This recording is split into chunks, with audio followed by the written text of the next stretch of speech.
नमो महारोजगार मेळावा बारामती येथे पार पडत आहे। या मेळाव्याला राज्याचे मुख्यमंत्री एकनाथ शिंदे, उपमुख्यमंत्री देवेंद्र फडणवीस, त्याचबरोबर उपमुख्यमंत्री अजित पवार हे देखील या कार्यक्रमाला उपस्थित राहणार आहे। हा मेळावा विद्या प्रतिष्ठान ह्या क्रीडांगणावरती हा मेळावा पार पडत आहे।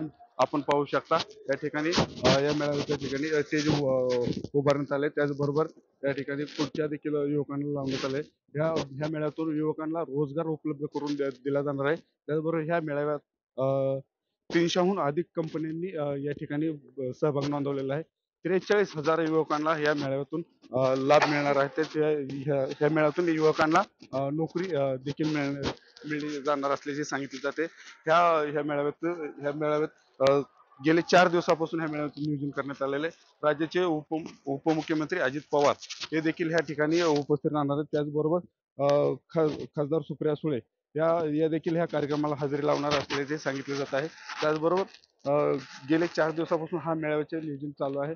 ह्या उन्हाची तीव्रता वाढलेली आहे। त्याचबरोबर युवक युवतींना कोणताही उन्हाचा त्रास होऊ नये त्या म्हणून त्याबरोबर हे मंडप देखील उभारण्यात आलाय आणि त्या ठिकाणी कोणताही अनिश्चित प्रकार घडू नये म्हणून पोलीस बंदोबस्त देखील तैनात करण्यात आला आहे। या मेळाव्यातून किती युवकांना रोजगार उपलब्ध होणार हे पाहणं महत्त्वाचं आहे। टाइम्स नाव मराठी, प्रशांत तुपे, बारामती।